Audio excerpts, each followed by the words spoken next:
So my name's Mark Russell. I work as a contractor mostly for the Department of Juvenile Justice in Florida. Over the last 10 years, there have been great reforms in the juvenile justice system, which has gone from a punitive, tough-on-crime approach to a restorative, therapeutic one. From an authoritarian, tough love and lock-em-up mentality to a more scientifically based, data-driven approach, which seeks to keep families whole while maintaining public safety. At the Department of Juvenile Justice, we believe that the smart implementation of data can expose myths, identify needs, and give us a clear sense of what works and what doesn't in our efforts to help these kids while at the same time protecting public safety. So let me introduce you to Florida, okay? I just want to soak this in. It's a little waterlogged, but still pretty sunny. I particularly like the Santa Claus fish over there on the right there. So Florida is divided into 3 regions, 20 judicial circuits, 67 counties with 1.8 million children aged between 10 and 17. Last year, about 35,000 children were arrested for some sort of offense. This, as you see on the chart here, is down from about 100,000, just short of 100,000 16 years ago. Unlike many states which have individual county-based juvenile justice systems, Florida has a centralized statewide system with a single big database, certainly one of the largest, if not the largest, juvenile justice data system in the country. The Juvenile Justice Information System, or JJIS as we lovingly refer to it, records every event just about in a child's hopefully short tenure with us. At arrest, demographic information is recorded, as well as details from a comprehensive risk and needs assessment, which assesses not only a youth's propensity to reoffend, but also assesses the factors at play in their lives which add to their risk of reoffending, such as being at a low age at first offense or having an incarcerated parent, or which may provide some measure of resiliency, such as pro-social friends and activities. The court system provides our next cache of information, from pre-trial detention decisions to charges, adjudications, and dispositions. Next, we have community-based diversion, probation, and post-commitment services, as well as detention, residential commitment placements, and finally, recidivism and other outcomes. Okay, so we've established that we've collected a lot of data, but what to do with it?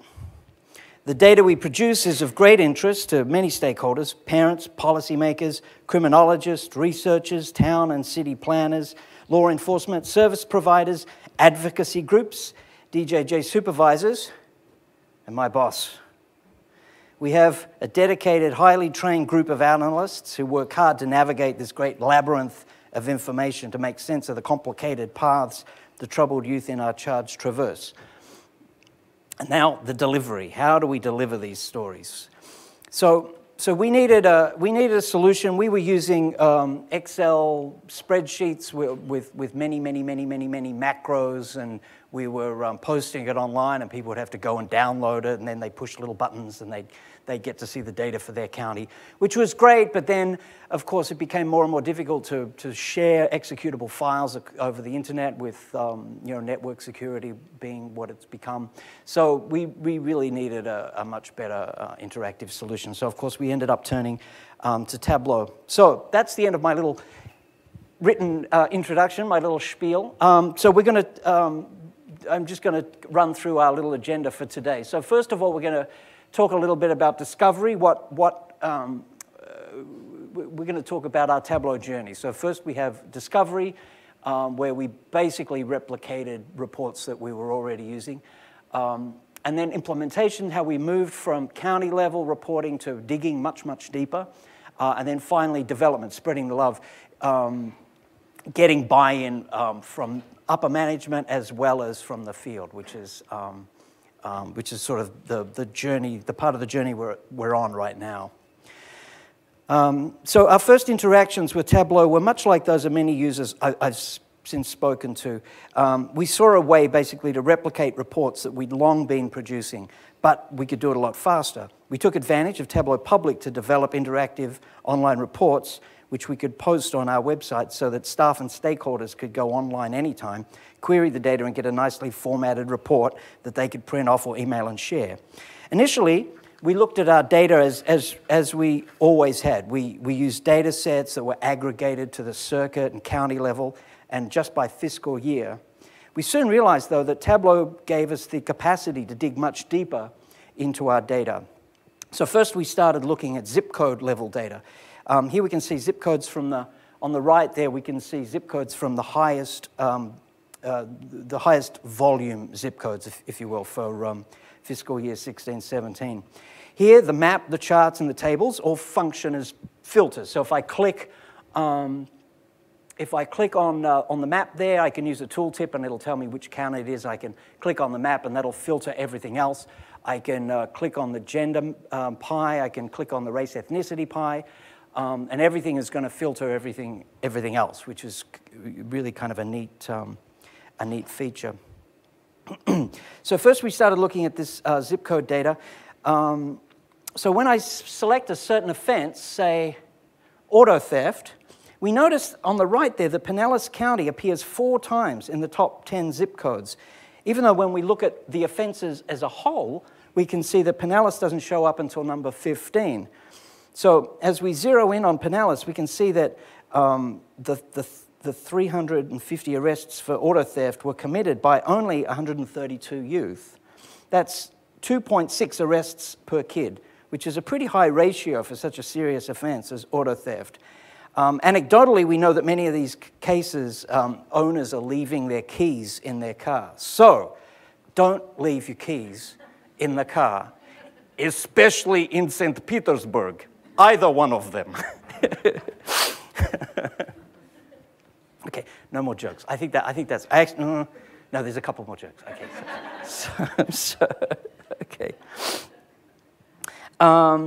Okay, so another way to dig a little deeper, of course, is through time. So I'm going to switch to Tableau now and demonstrate. So we're going to have a bit of a play date here.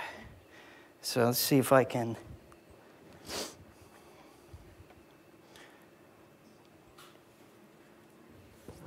Okay.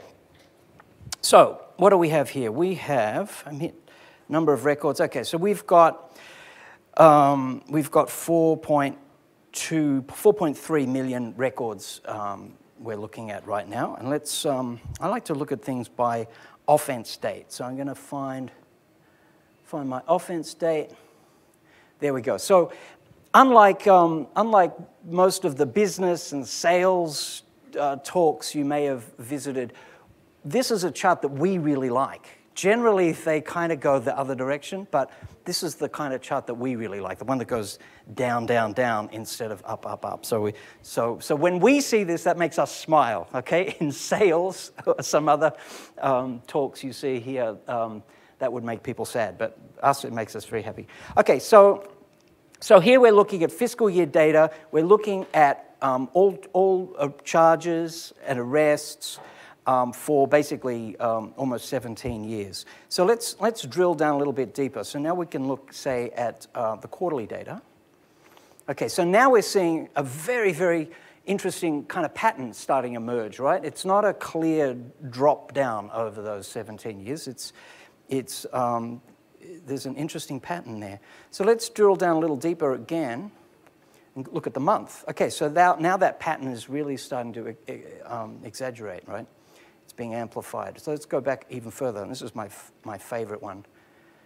All right, so that's day by day. So that we're looking here at almost 17 years of data, day by day for juvenile arrests. So a couple of things I noticed. The first thing I noticed is, of course, the very first thing we noticed when we started to drill down into the data, and that was these troughs that started to appear, and you can see they're really pronounced, and they're around about, the same time every year. Has anybody got an idea what that might be? Summer, yes. You two, you're not allowed to answer any of the questions because I know that you two are very more expert in the field than me. So you just exactly right. So these are summer. If we look in the tooltip, we see. So we've got June, July, August dates that are sort of around these troughs here. So there's a myth out there that juvenile crime increases during the summer and during holiday periods, and so the first one, we've already kind of dispelled that. These bits down here, these are kind of interesting. These dangly bits that also happen every year. Has anybody got an idea what these may represent? Exactly. I was going to say, are there any Christians in the audience? Absolutely. They're all 1225, 1225. Now, these other ones, a lot of them have a kind of accompanying dangle, and it took me a little bit longer than it probably take most of you, but I did notice they're all about a month before Christmas, and they're all on Thursday. Thursday, Thursday, Thursday, Thursday, Thursday. So if I jump to my little, so I built a little dashboard out of this, and this was, you have to excuse me, this was in my black background period. There are still too many people that print these things for that to be very popular, but nonetheless. So we see here a common misconception is that juvenile crime increases during the summer and over holiday periods, and we see here that that's clearly not true. Now, we might want to sort of look into why that is. So here's the same data here. This is, instead of being by day, we're looking at a bar chart now, and this is by week by week, over the same time period. And what I'm going to do is find a little thing we have in here that's called school-related. So a lot of arrests are school-related. So that means, it might be an assault, a schoolyard fight. It could be, it could be theft. It could be disorderly conduct is one, and it could also be, a fight that breaks out on the school bus. That would be, we would consider that a school-related arrest in our data. So just to give you that background. So if I bring that over to the color shelf here, and then reverse the order, so now we've got an interesting view. So the orange, the flames there, they're the school-related offenses, and you can see if we just highlight the community ones, that contour really kind of evens out, not completely, but it really evens out kind of a lot, right? And again, if we go to another little dashboard here, we can see that. No,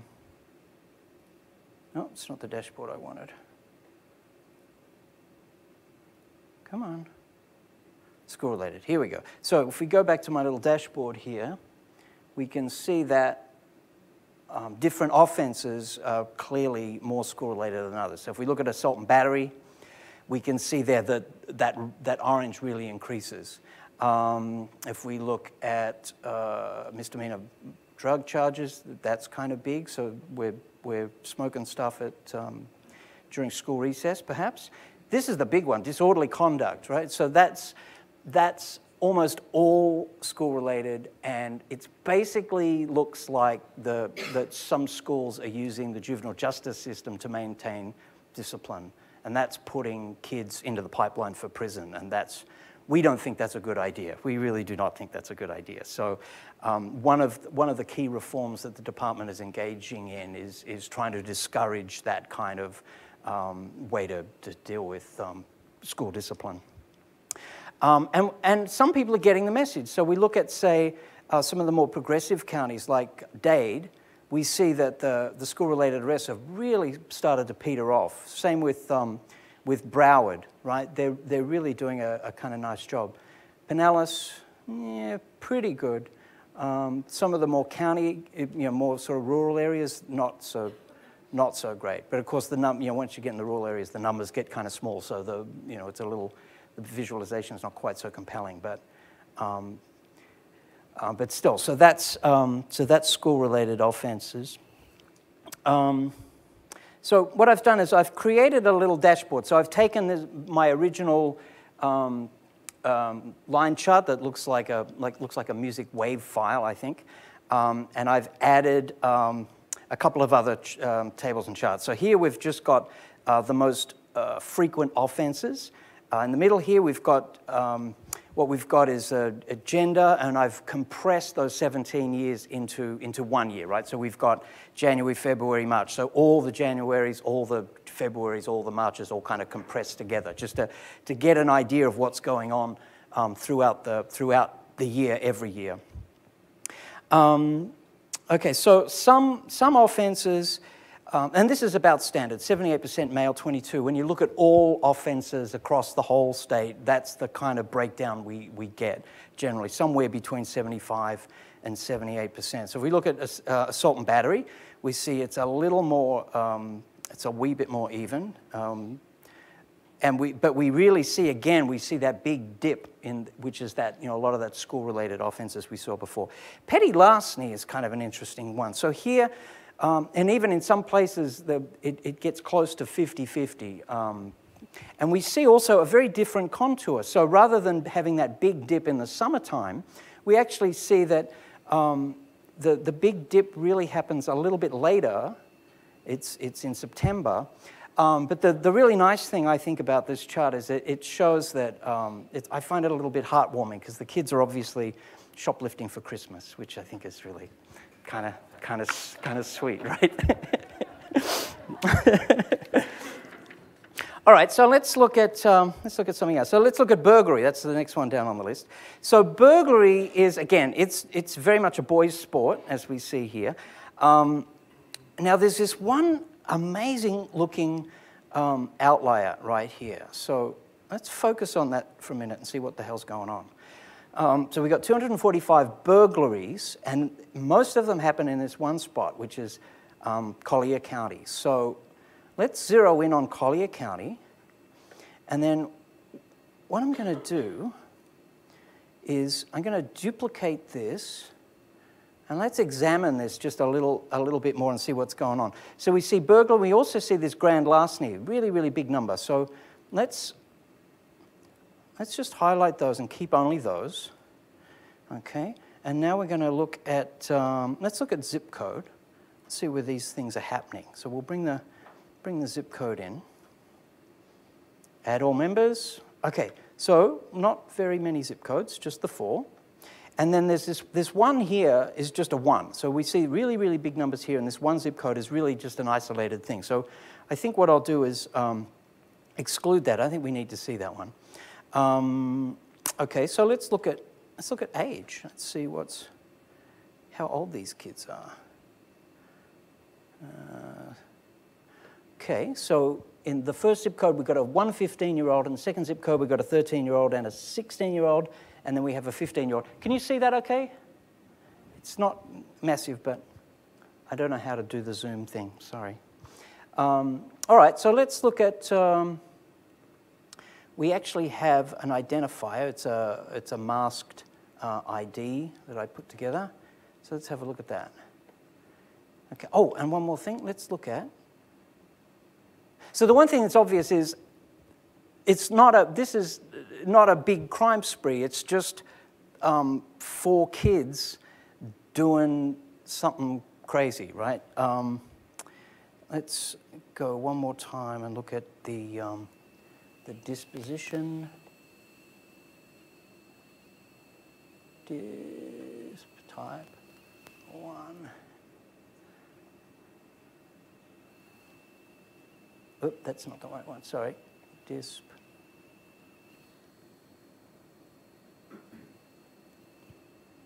There it is.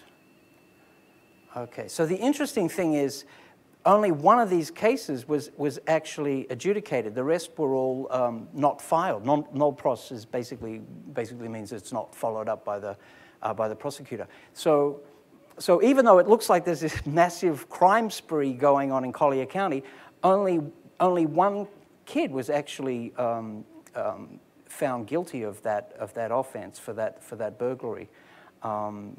So that's the sort of benefit you can get from drilling deep into the data. At first, it looks like something really alarming is happening, and as you drill down into it, it's not so much. So this case is actually from 2007, and we don't really have the records sufficient to go into the background of that particular case.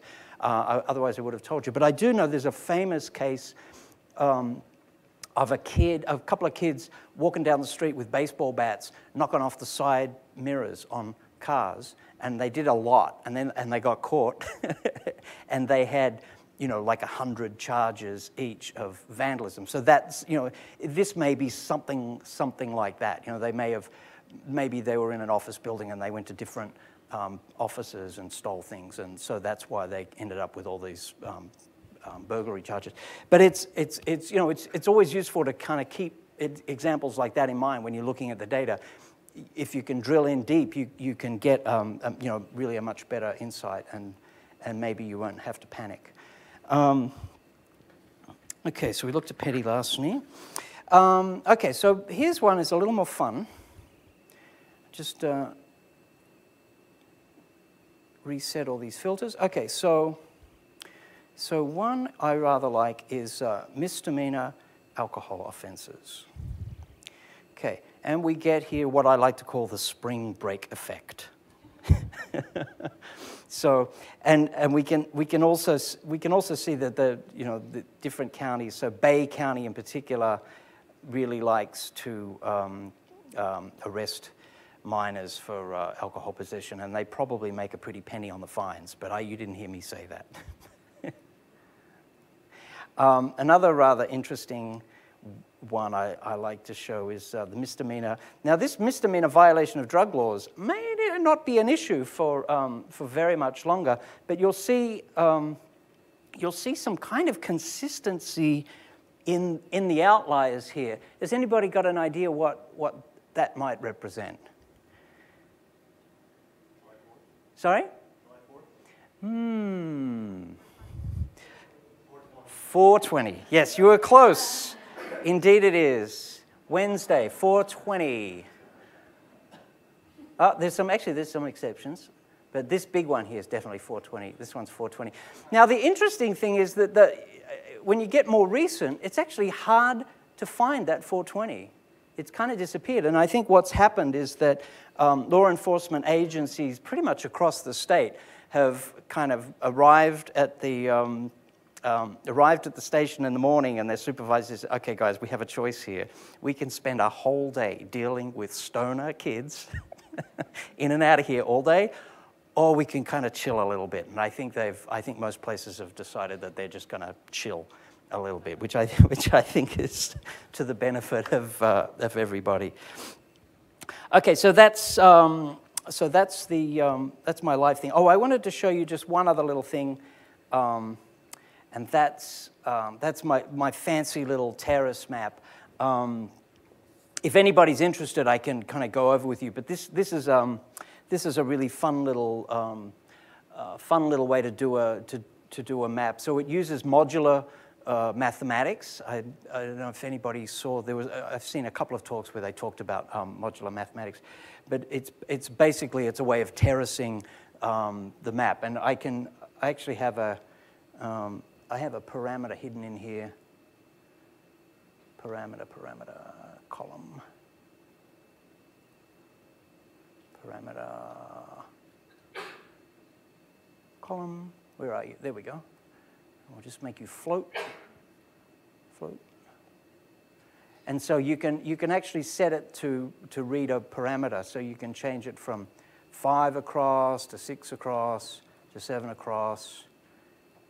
8 across. I don't want to go into the details because it'll bog us down. But if anybody's interested, come and grab a card, and I can send you a little explanation of how that works. Yes? Have you done any heat mapping to associate the offending location, the actual arrest, versus where the offender lives? Yes, we a little bit. That data is not quite so good. We have good data when it comes to dispositions. We know which court did the disposition, and that is, oftentimes that is different than the kid's home address. But in terms of heat mapping, the arrest data is not always as great as it might be. We have done a little bit of that, and we'll get into a little bit more mapping in a second. I just want to show off. So this was a viz of the day last year, and last year, and I got a call. After I submitted it, I got a call from Christian Chabot's office, and they told me that they were going to use it in his keynote. So I didn't come last year, but I was so excited. And then I got an email to say that that was cut you know, they had to cut it for time at the sort of last minute. So right to the last minute, I was thinking, I'm going to be part of the keynote. Oh my God. But you know what? I tell everybody, and I get some mileage out of it anyway. So so what the hell? Okay, so let's make this go big again. Okay, so we're going to go back to the. Where's my clicker? Okay, so I just want to talk about some of the other things we did as we started developing more and more. So one of the more exciting things that I found that I could do is with fairly rudimentary SQL coding skills, I was able to create queries, query our SQL server. I don't do it live, but I do it. I do an extract every morning. So this what you're looking at here is all the youth who are in a detention center as of that particular morning. When was that? I pulled this. This is the other day. So these are all the youth in the particular detention centers, and then here is the same thing, but it's we're looking at different things that we're interested in. So in this case, we're looking at what we call JDAI concerns. What is it? Juvenile Detention Alternatives. Thank you. And one of them we're particularly following is what we call FTA, failures to appear. So sometimes a kid will need to go to court, won't show up at court, and a failure to appear is issued, and then there's a pickup order, and the kid is put in a detention center because they didn't show up at court. These are kids. They forget things. I have a 14-year-old boy.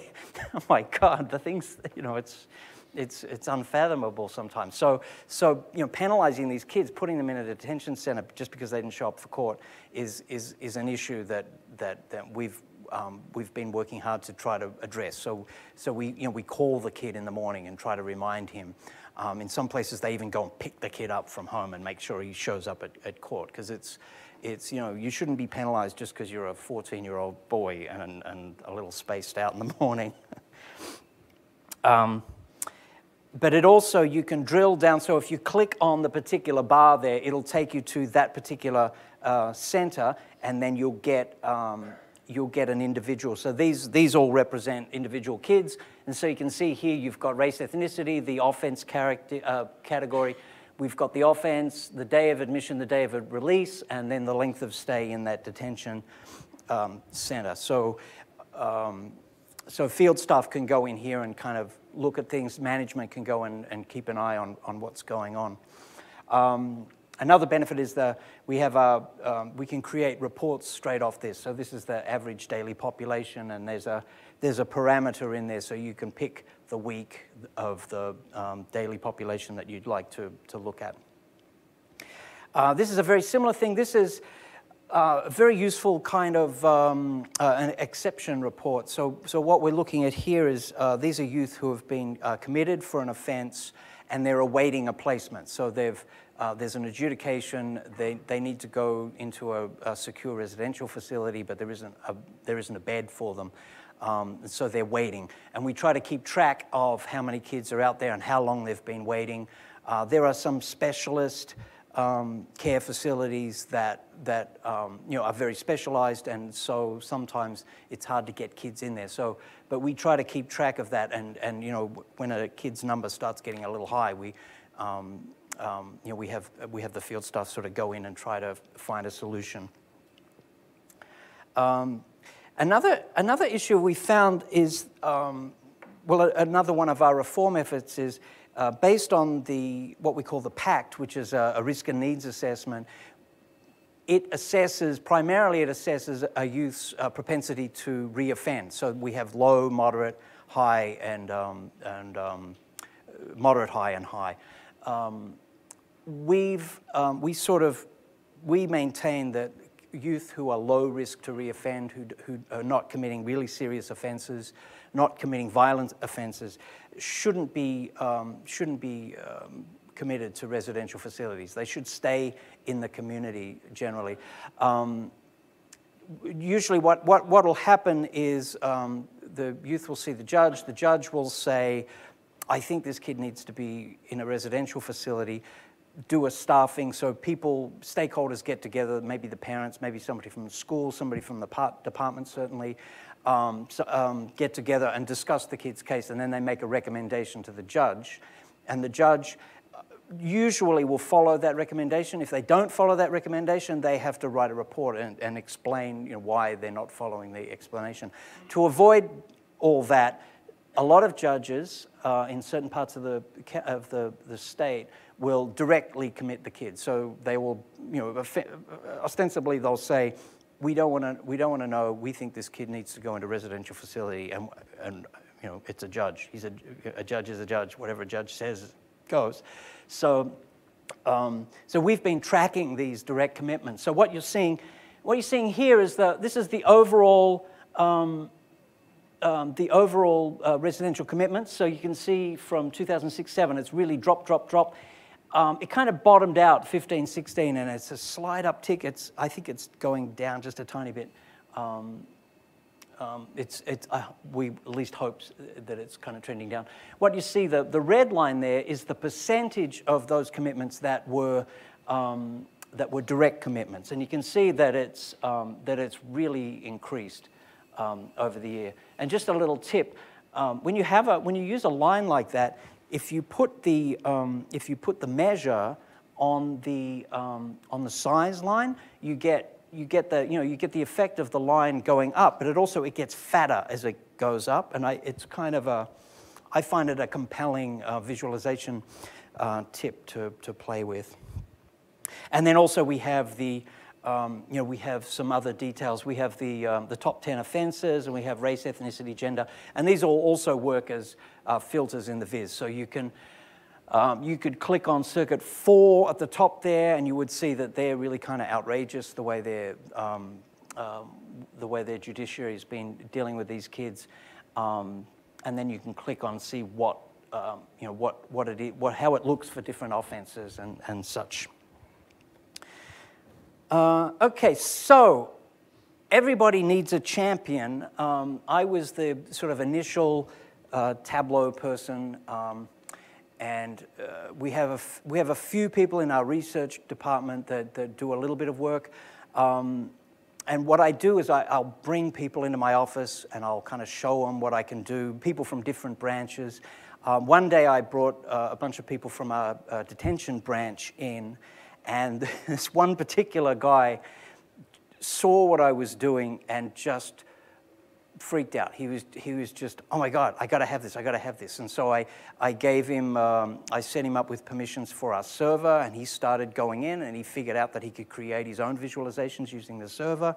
So eventually we gave him his own desktop, and he's just gone nuts creating all kinds of busy dashboards, but he's like a force of nature, this guy. He's really fantastic. And he's done so much to help us push implementation of Tableau. So look for your champions out there, because they're in every office, in every government department, in every business. There are people who don't know that they're genius Tableau dashboarders until they get a chance to do it. But I've seen it a few times where you show somebody these skills and they get it, and they say, I can do that, and then they go and do it. It's really exciting to see that happen. So that's the basis of that. So the next step is more geographic. So what we've now done is we take an extract of all the youth who are in the system at whatever level, and I send it to one of my colleagues who runs some geocoding software, and he geocodes all these kids in the system. So now we can have maps like this. So what we're looking at here is an individual JPO, which is a juvenile probation officer, a caseworker. This is the caseworker's caseload. And you can see, this is in Leon County, in Tallahassee, and you can see this caseworker has got kids all over the place. So this JPO is clearly spending a lot of time in the car. Now, it may be that this is some kind of special needs specialist. Maybe these are sex offenders or something like that, and it's a specialized caseload, and that's the reason. But when you look at Leon County, actually, there seemed all of the JPOs seem to have very, very spread out caseloads, which means they're spending a lot of time in the car, which is not great. Now we look at here. This is Brevard County, and you can see that they're really sensitive to where they're placing the caseloads, right? So we're looking at two different JPOs here, and you can see how kind of beautifully they're clustered, right? These JPOs could just about walk from place to place. So they're able to spend a lot more time with the kids.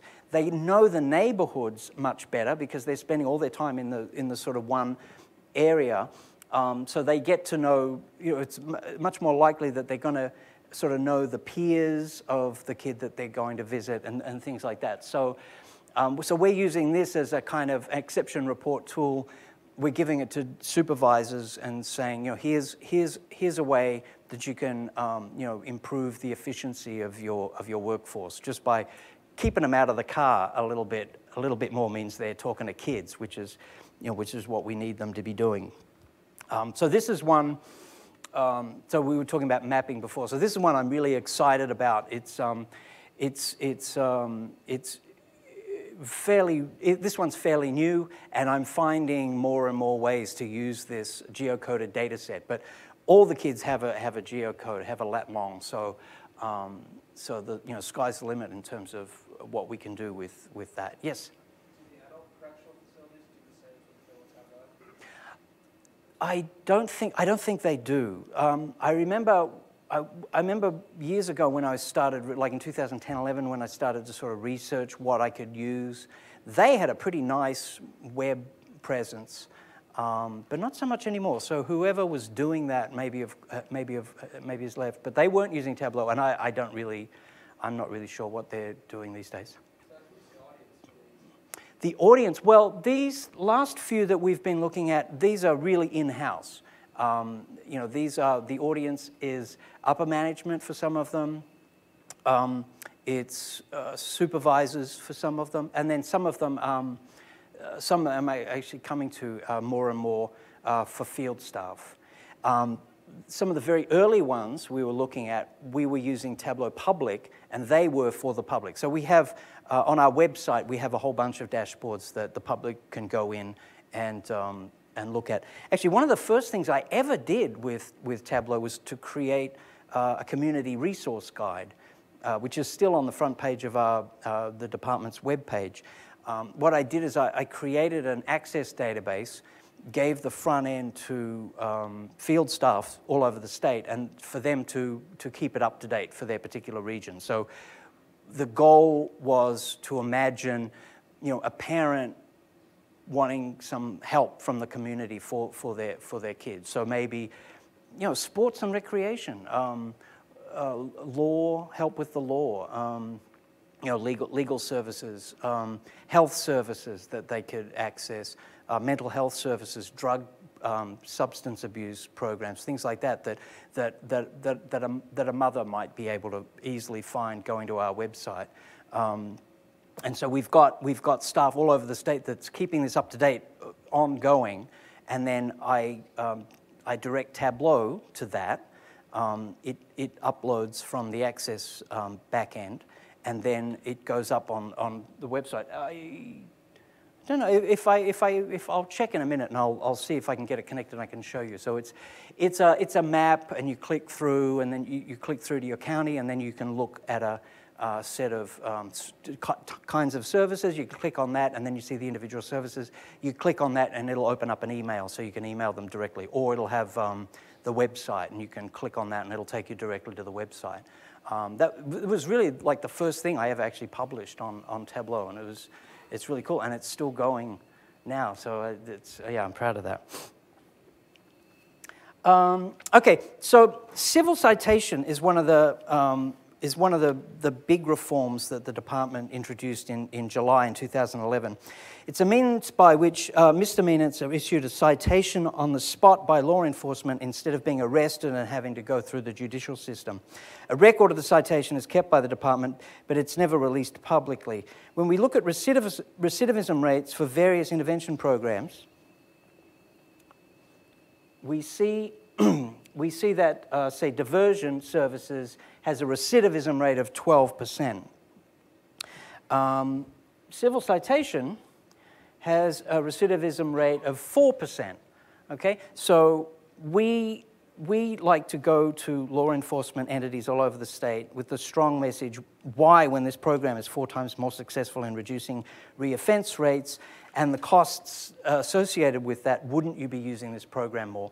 And so, and you see, if we go back here, we see that in, when is it? This is like 2011, the utilization rate was like 24%, and then most recently, well, pretty recently, it's up to 54%.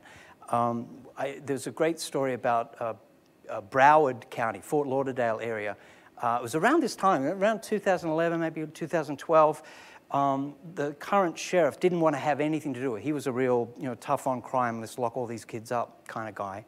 And a woman ran against him for sheriff, and her platform was this was a big part of her platform. She was saying, the restorative model works much better. Let's keep these kids out of the system. Apart from anything else, it's going to save us a lot of money. And she won, and she did, and the numbers for Broward County just started soaring. It's really, really great story. And so this is our civil citation dashboard, and this is one of the ones that's online. I meant to have the website posted there, but I'll do that at the end. I'll give it to you if you want. It's fairly simple. It's djj.state.fl.us. All right. So this is our latest. This is our latest big project, and this is one I'm really excited about because it's finally brought Tableau and the IT department to play nicely together, which you'll hear, I'm sure you've all heard or experienced many times that IT and Tableau just hate each other. And so we certainly had issues with our IT department supporting us in what we're trying to do. So just like 6 weeks, maybe 2 months ago, the legislature of Florida passed a law which mandated different contact standards for what they term prolific juvenile offenders. And so the definition of, as you can see up there, the definition of a prolific juvenile offender is they must have an open felony arrest, at least 1 previously adjudicated felony arrest, at least 5 previously adjudicated or open arrests, 3 of which must be felonies, not including those included in point 1 or point 2. The arrest must have occurred on different days. Okay, so it's a pretty complicated set of business rules, but using level of detail calculations, some of which I've got up here. Here we go. So using a set of level of detail calculations, I was able to conform to all of these business rules. So the top here, this is the DJJ ID is the ID of the youth. The current placement is the current placement, and then we've got count distinct if adjudicated or withheld is 0, or if any of those disposition codes, and they're things like couldn't locate youth, failure to appear. So they're dispositions that are really not dispositions. They're placeholders until an actual decision is made. And if the level is F, which means a felony, then give me the string of the, so we're getting the count distinct of the arrest date, because these all have to be based on arrest dates, not number of offenses or anything like that. So that gives me the open felony arrests. This is basically the same, but we're looking at misdemeanor arrests. And then here we're looking down for previously adjudicated felony, so it's kind of similar to that, except the adjudicated or withheld equals 2, which means it was either adjudicated or the adjudication was withheld, which is significant. Then we count the strings. There's a whole bunch of other level of detail calculations that I didn't want to get into that level of detail with. But basically, I was able to put this together in really about a week, and we had it out to data integrity officers for testing. They did a bunch of testing. I did a whole bunch of tweaks because it was far from perfect. But after about 2 weeks, I had a working prototype that we started sending out to, we sort of started to pilot out in the field. In the meantime, we realized that these level of detail calculations on 6 million rows of data makes this really, really slow. So that was clearly an issue. I partly got over that issue by subscribing everybody to it. So we have up to, and this law went into effect on October 1st. So we're still in the depths of implementation of it. But so what I did to solve the speed issue was I created user level filters so that the person from circuit 1 would only see the kids from circuit 1, and the person from circuit 7 would only see the kids from circuit 7, and then subscribe them all to email. So now we're sending out, like it's 5 and 6 in the morning, we're sending out about 250 to 300 emails every day that give I can go back and show you what they're seeing. So what they're seeing is basically like this. Obviously I've shaded out all the names. So this is, what you're seeing here is for circuit 9. So the circuit 9 person will see all these youth. If they click on the email, it'll take them to the viz, which will load very, very slowly, but still it'll load. And then they can go and click on any individual youth, and it'll open up a sheet that details everything that's occurred with that particular youth. So they can go in and check that it indeed, that kid falls under the statute's definition. So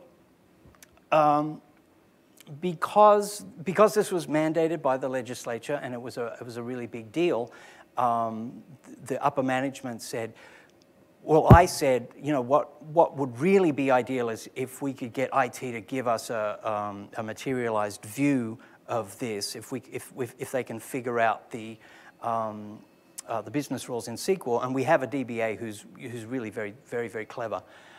So we've been working together, going back and forth. He's been using my data set produced from Tableau.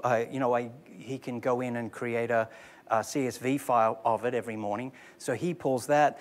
Then he works on his code until they exactly line up. And in fact, he found a couple of things that there were a couple of weird cases that he got that I didn't get. So we've been kind of going back and forth for a few weeks.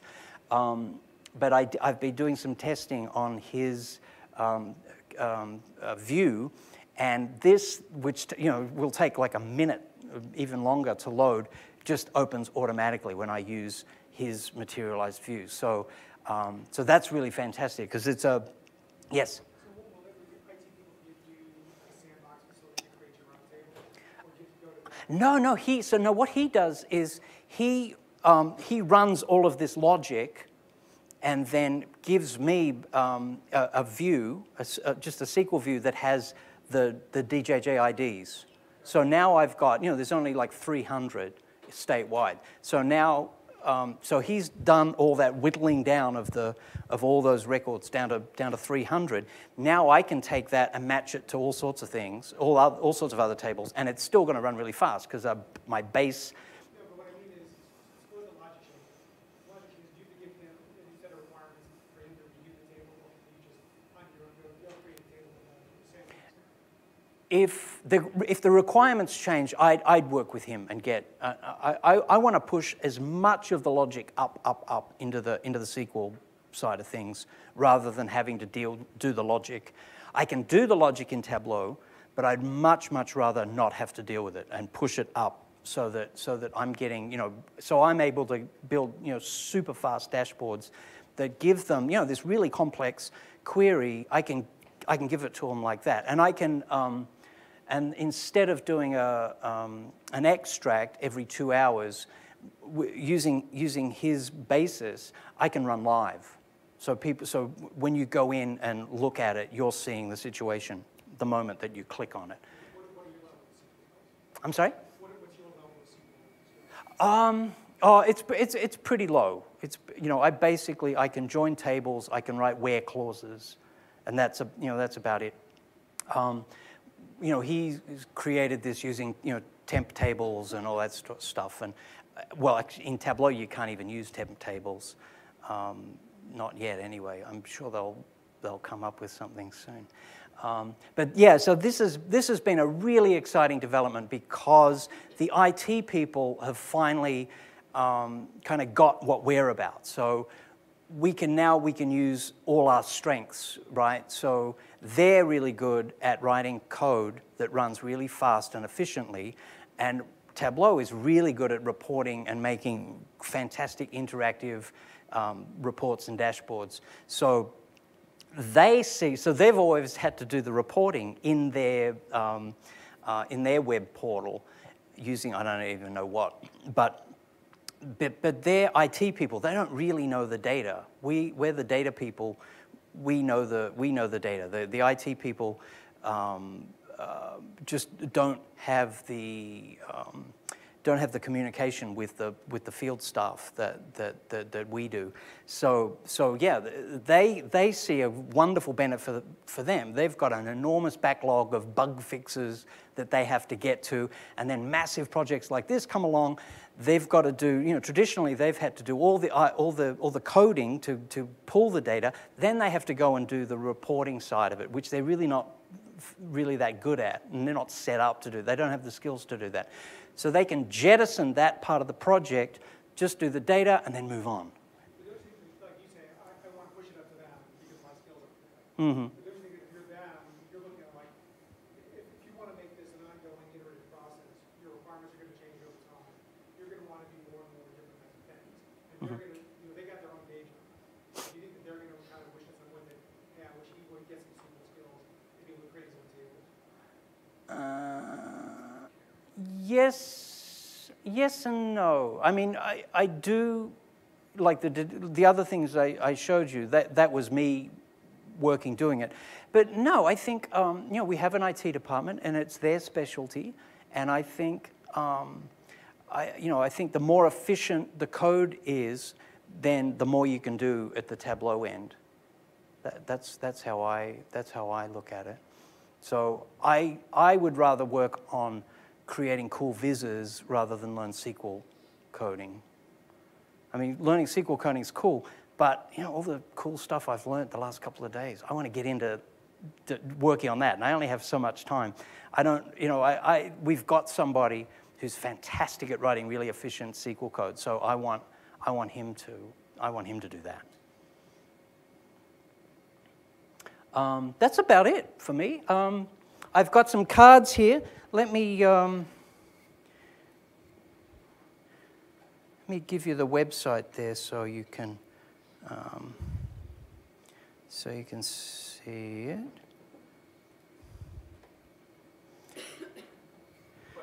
Yes. Has your work expanded the use of Tableau in other counties in Florida? We hang on, let me type this out. tjj.state.fl.us.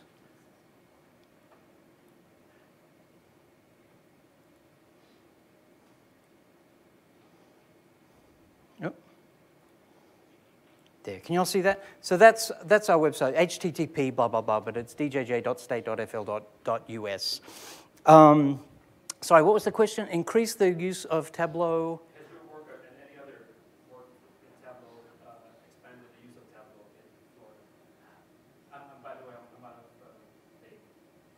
Oh, okay, cool. In terms of our department or in general? With law enforcement. With law enforcement. Law enforcement, I don't know. I know the court system is very interested in what we're doing. I know that the Department of Children and Families which is kind of our sister organization. They were looking at stuff that we were doing, and they've got a Tableau, a pretty vital Tableau shop going on at the moment. Well, actually, one of the things I was going to show, and I figured I'd run out of time. I have no idea what the time is. What is the time? 9:57. Oh, okay. Wow. Good. So another one of the sort of exciting things that we're doing is I send them a data set of all the kids that have anything to do with supervision from our end to them. They do a pseudo ID match on that and then send me back the results. Then, so we have various alerts in our system. If a youth is under any kind of DCF protective service status, we need to know about that so that our caseworker can get together with the DCF caseworker and approach the youth's issues together. But it's sometimes, kids don't give us all the information that we need to know sometimes, and so often we that piece of it is not there. So we've created an exception report. So I take the data they send back to me, and then I create, again, a sort of a map-based visualization that shows all the youth that have some kind of DCF and DJJ involvement, and they can click on their circuit and they can see the list of the youth and whether or not there is an alert, officially an alert in our system.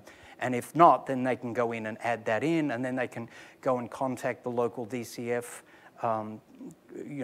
organization and get together with that kid. So yeah, the court system and DCF I know.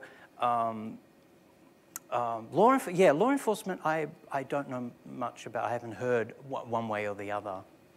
Yes? You mentioned that you're using Tableau Public. Is it relatively easy to find your account in a search on Tableau Public, and are your visits, most of your visits are there? Some of them are hidden from view, but if you go to the department website at djj.state.fl.us, you can go to, actually, let me see if I can get online.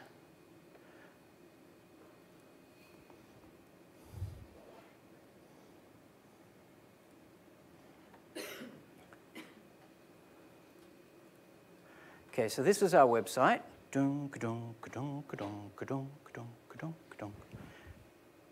It's a very nice blue. Ah, there we go. And so if you go under research here, you can see there's a bunch of things we have. And here's what I was mentioning before, the community resource guide. Again, this is a little primitive, actually, Tableau, because I built it like 5 years ago. And okay. There we go. So it looks like that. So you go in, you click on your county. If you're interested in mental health, you'd click on the mental health. And if it loads, very slow. Okay, so while that's, oh, there we go. So you can click on a county. It gives you the number of providers, and then say you want to know about mental health.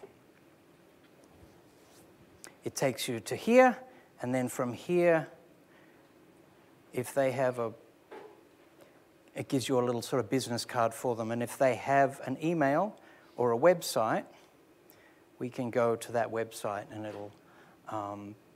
we can contact them. If they had an email registered in there, of course, we could go in and you could email them directly.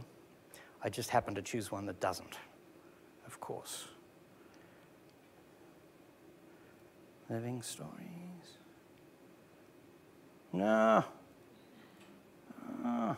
Anyway, you all know how email works, right? You click and the email thing opens, and then you write and you send, and it works rather well. So if you look, so just one more thing, if you look from any page, actually, if you go to the research page, then you can click on. There's a whole bunch of dashboards that we've got.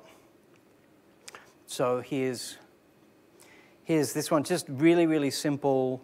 It's just a bar chart in there, and you can we can display the data by. There's all sorts of ways we sort of slice and dice the data, and if you've got an internet connection that doesn't have 15,000 people trying to hit it all at once at break time, then there's that. So, and we can click on burglary, and we can see a nice little time series come up there. Any other questions? Yes? Yes. So a lot of your data is like matter of public record. Has there been any thought around making some of the public records a lot of times are kind of not very limited format to leverage? Has there been any thought around publishing your data sources and making them available? We could. Right. We haven't really looked into that. We're bound by CJIS laws, so anything that's identifiable, we wouldn't be able to. And these data sets that we put on public are all aggregated and de-identified. So there would only be so much that we would be able to publish. But you can go to any of these and download the data. So in that sense, it's available in that way. You can go to the. Download like that data that's in that. No, you can pull the whole. You can pull the whole data set. Yeah. If you click on, so if you've clicked on there, and go to. Now download is in the bottom here, so we can go download, and data. Download all rows as a text file. And once that loads, and you can open it, and you'll see a CSV file of everything that's in that data set. So yeah, I guess the answer is yes. Anybody else? Well, again, thank you all so much for nursing your hangovers here with me. I have lots of business cards, so if anybody's interested in contact me and asking questions.